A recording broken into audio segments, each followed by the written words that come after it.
gentlemen, and Lavanya, thank you very, very much for joining us here today. Hitendra, I want to start with you, and here's a story that I want to tell people. I don't know how many of you were with us in Bombay, but for those who weren't, Future Female Forward was an idea that I was working with, as I said, through the pandemic. This was an idea that we wanted to take forward.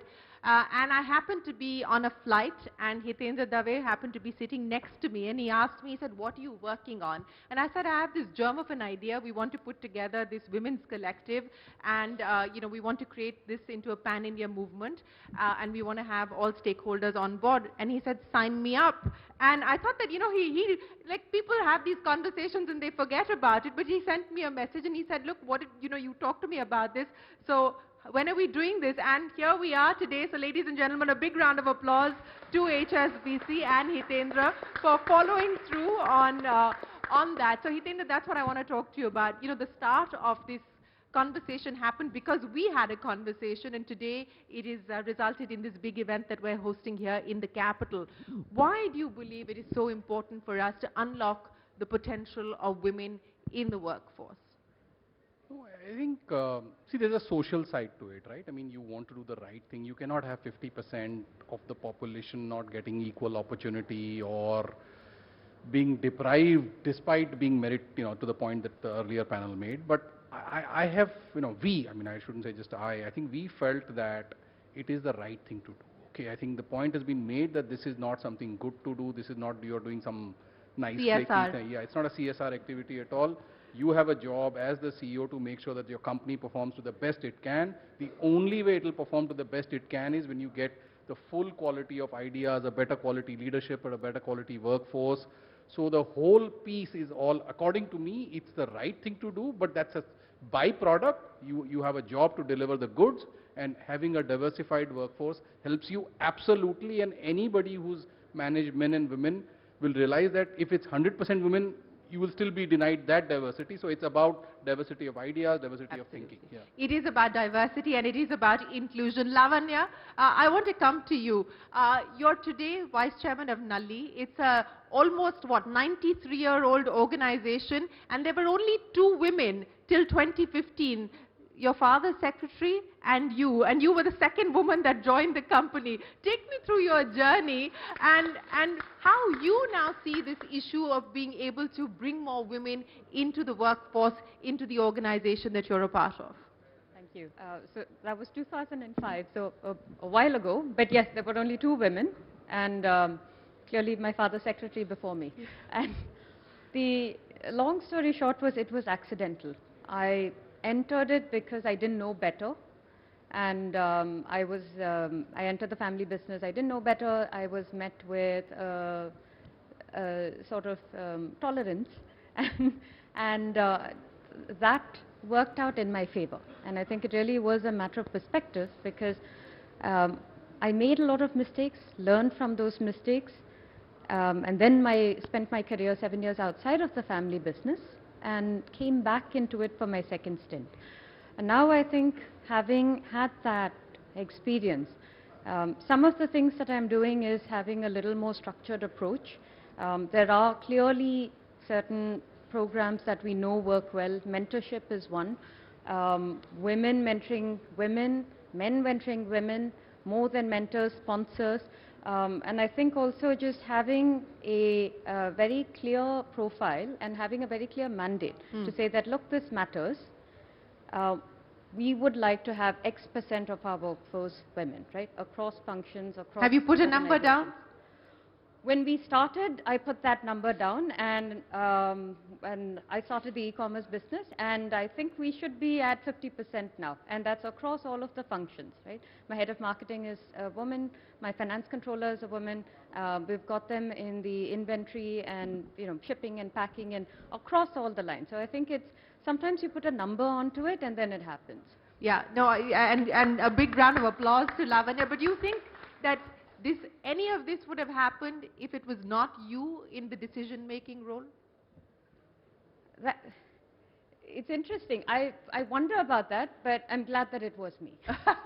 we're very glad that it is. Auguste, I want to come to you now. And, since we are talking about the economic impact of really unlocking or unleashing the potential of having more women in the workforce as employees, as consumers as well, what is the data telling us in terms of where we find ourselves, not just in India, but in the region?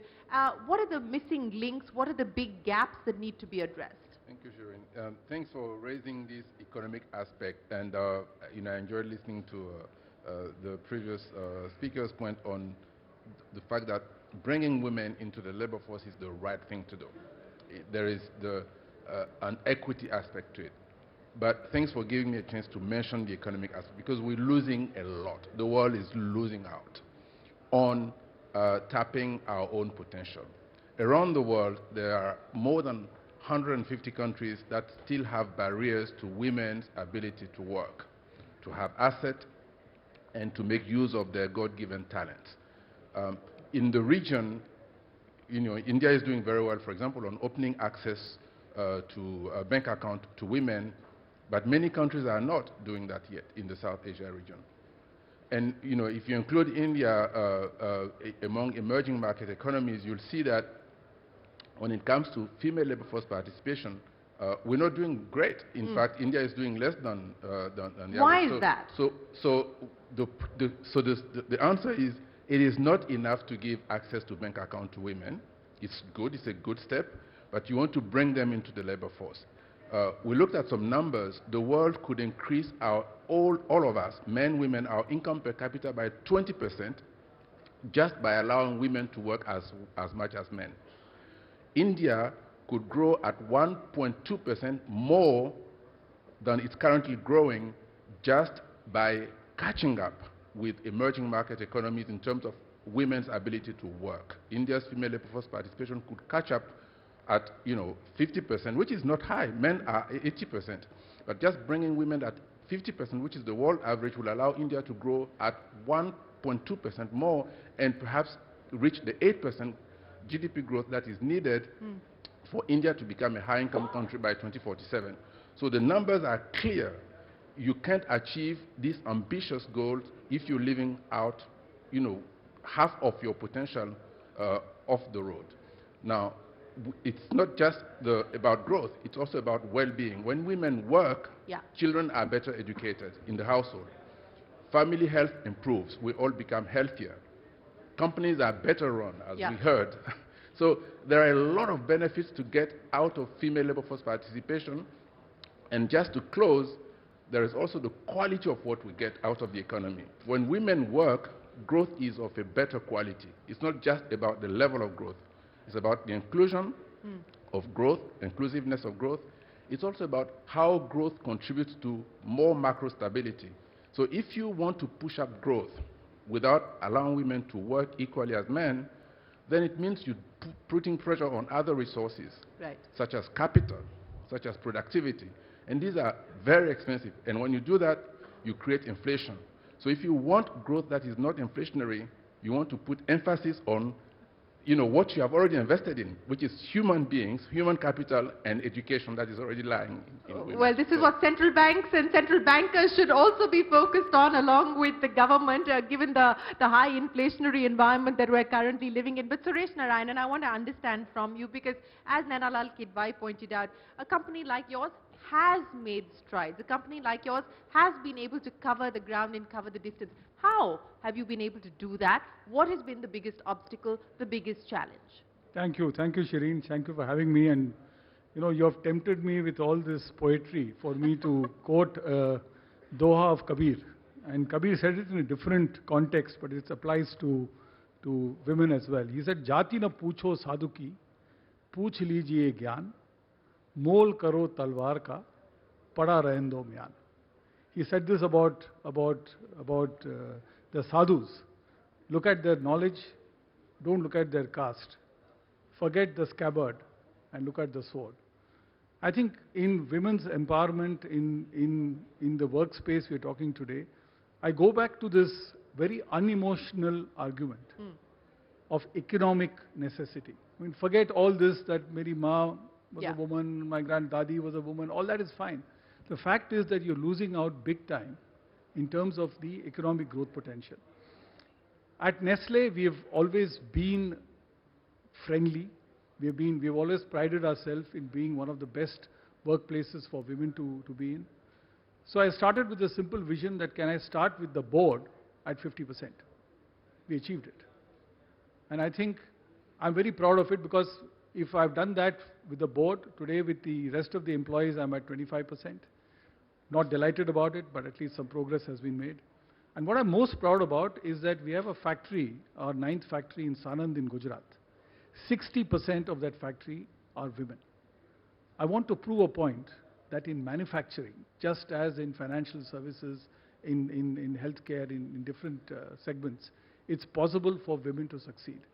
And they're doing extremely well. In fact, the ramp up that we are having in that factory, in terms of productivity improvements, I mean, today they work on digital manufacturing operations. These are young women from Rajasthan, from Gujarat, from Madhya Pradesh. They come there with ITI degrees, they learn the skills of the game, and they do a magnificent job. So I think the most important lesson that I've learned is that you have to have the leadership conviction and the culture. I think we talked about this culture earlier. We have to have the leadership conviction and the convergence at middle management. Because what really happens is, as a leader, along with my team, I may be all for it. But somewhere in the line, the middle manager says, you know, why waste your time? Just get the guy and work. And I think that's where the transition is happening. But when you see that improvement happening, and the fact is, 50 to 60% of the trainees that we have got in technical and in marketing are women. So that's what the talent pool is offering you. And you must be either blind or a complete idiot to exclude it and say, look, I'm going to do whatever I've been doing 10 years ago. Yes, absolutely. You're right in pointing that out, that it is about consciousness and it is about acting on the choices that are available. But Mr. Kant, you know, before I talk to you about the nation, let me talk to you about the civil services and the force that you have, of course, been involved with for the last so many decades. You know, 1951 is when we opened up the civil services to women, and I remember reading that the first woman who was brought into the IAS, the contract or the terms of employment said that her employment would be terminated if she got married. Of course, since then, the terms of employment have changed, but there's still far to go as far as even gender parity in the civil services are concerned. After all of these years, we've still never had a woman cabinet secretary, Mr. Kant. How far are we from that reality? You know, but Shireen, if you look at the IAS examination, you know, in the previous years, all the toppers are all women. They're doing much better than men in the services. You know, they're outsmarting all the men. You know, all the top 10 position, you look at it, 6 to 7 of them are women, so they do much better. And, you know, I mean, whichever competitive examination you look at it, the women are doing much better than men in my own college and your college, St. Stephen's. When I graduated, it was an all-male bastion. You know, when I was graduating, it became a co-ed college. By the time my daughter went there, in her class, 82% of the students on merit were all girls. And the principal said that if you wanted to remain a co-ed college, you have to give 10% extra marks to boys. You know, so the girls are doing very well in all competitive examination, and I'm sure just a matter of time before the cabinet secretary, not merely the cabinet secretary, the defense secretary, the home secretary, the director IB will all be women. And the G20 Sherpas. Well, let me ask you this. This is a priority as far as India's agenda for the G20 is concerned. Women-led development is one of the strategic priorities that have been identified. Take me through the work that's going on at this point in time, and what is it that you hope to achieve at the end of this 1 year? You know, so the important thing, Shireen, is firstly for India itself that, you know, the latest NFHS survey shows that there are 1,022 women to 1,000 men. Most people do not know that there are more women than men in India, and that you can't be a $5 trillion economy or a $10 trillion economy without women being a very major player in Indian economy. And similar is the case with the world. The world can't grow if you want inclusive, resilient, sustainable growth. women-led development will have to be a very critical player. And therefore, you know, when we were discussing the priorities in the midst of all this turbulence and upheaval, the Prime Minister said that women-led development has to be a key priority for India. And by doing this, what we are really saying is that you have to push for financial and digital inclusion. And a lot of this learning is coming from the India narrative, that when we started the Pradhan Mantri Jan Dhan Yojana, that's opening close to about 500 million bank accounts between 2015 and 17. 55% of the bank accounts were opened by in India. Only 17% of the women had bank accounts in India. Today, 76% of the women have bank accounts in India. Then look at the transformation from 17% to 76%. And the average money in those accounts are close to about 71,000 rupees. So women, bringing them into financial inclusion and the next phase of digital inclusion will be transformational to our mind. So if you look around the world, there are 4 billion people without a digital identity, 2 billion without a bank account. Many of them don't do fast payments. So if you want to transform the world, you have to ensure that financial and digital inclusion to the women is really the key. That's the only way the world will grow. But I can tell you, even in G20, there's a huge challenge. It's difficult to convince countries that you need women to lead the world. And it's a tough job which we are finding, but we are here to convince the world that India wants to do women-led development. We have about 1.90 crore people in Indian government. We have over about 10,000 women in armed forces, and we have so many women in the startup world and so on. And that's the way to really drive growth and prosperity for the world.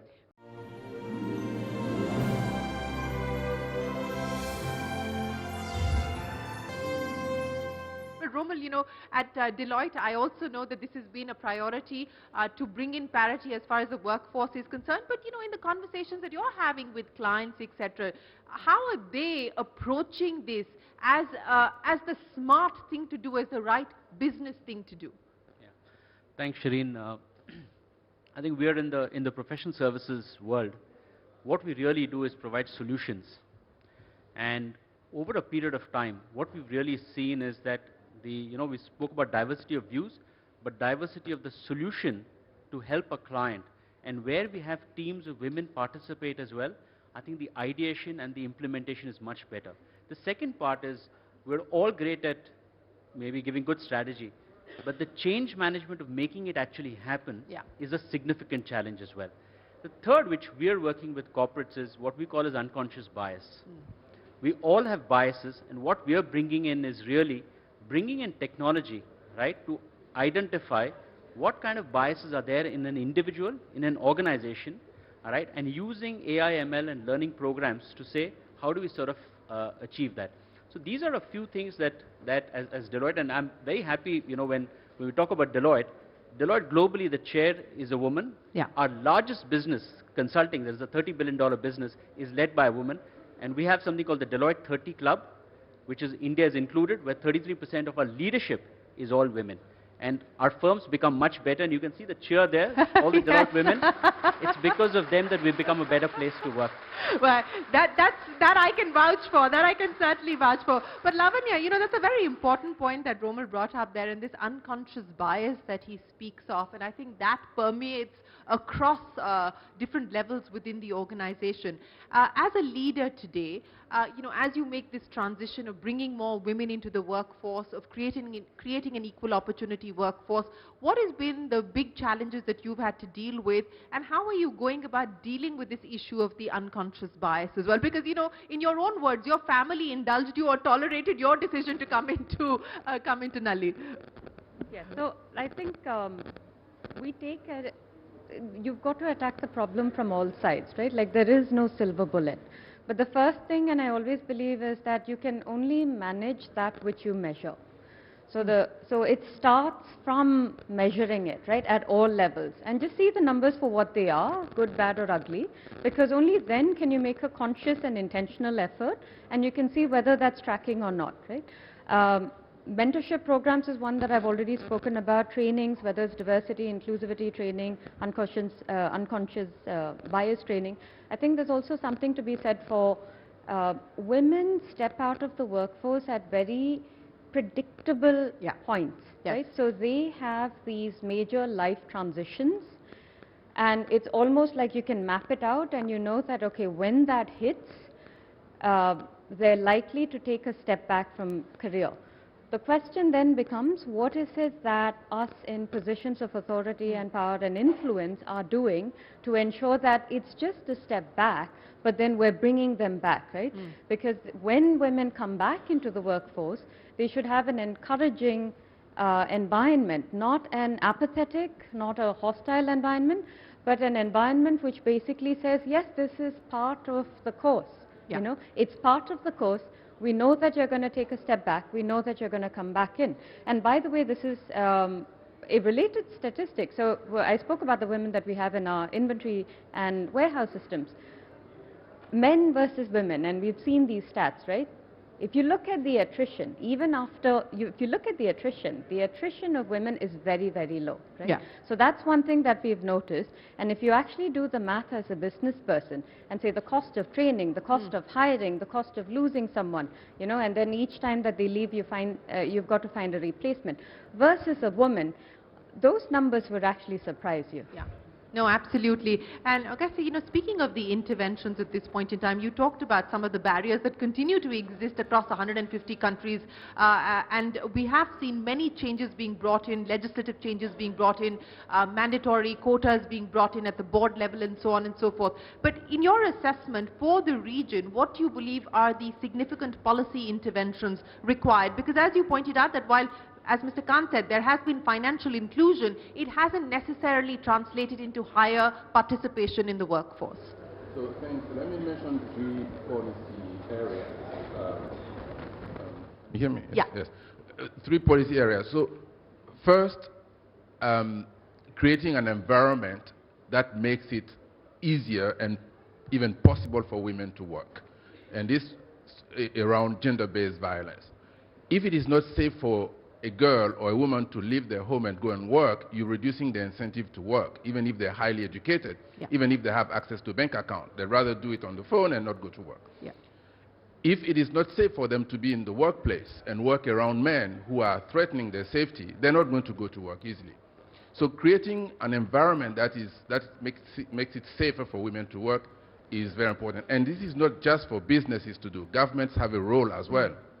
You know, there are, you know, some cities are providing safe buses for women. Some cities are providing, you know, safe metros for women.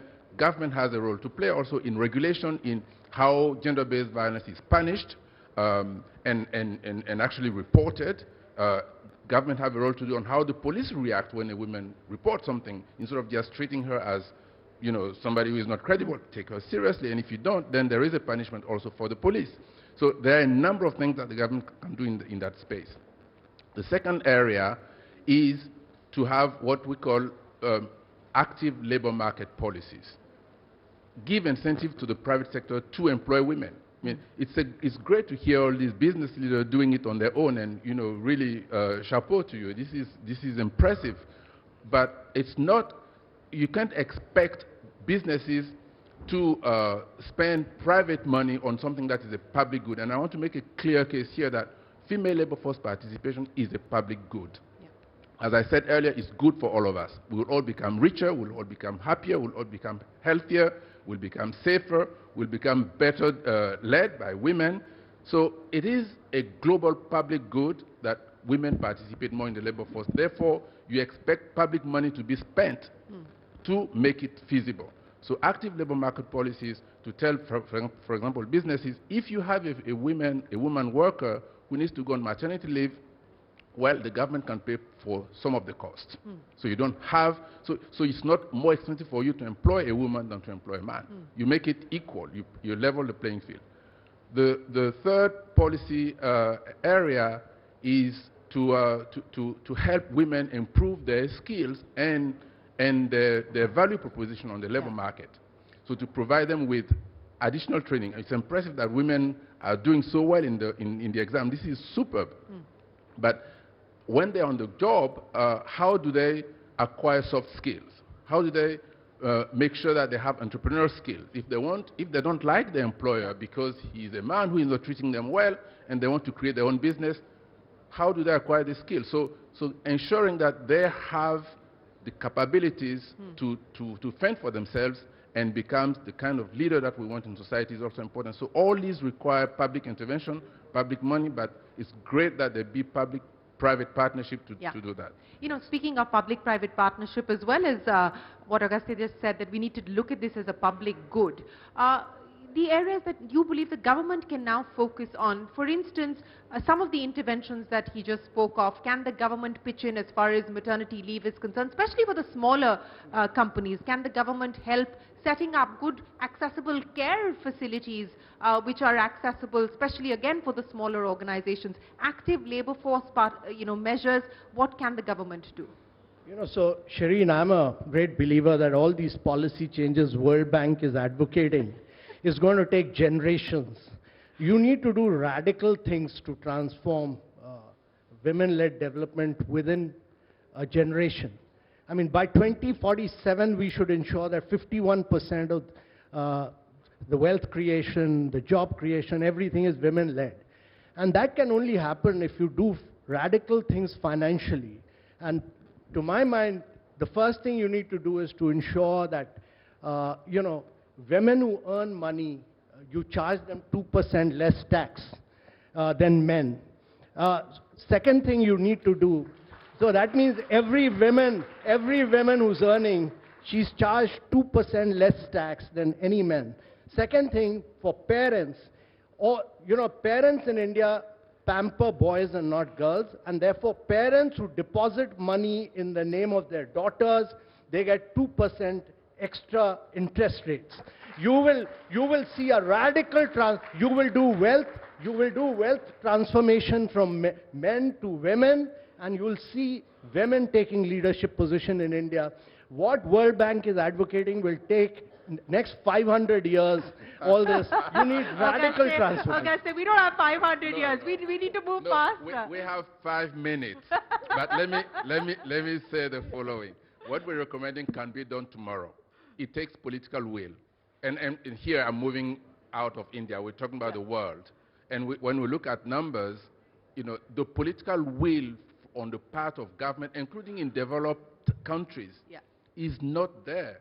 So, society, again, we come back to the same thing, and maybe I'm getting too technical.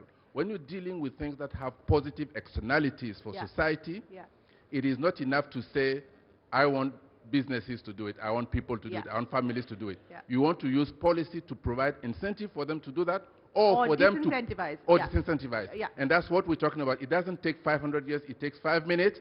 Maybe it takes a parliamentary session to legislate it and then make it happen.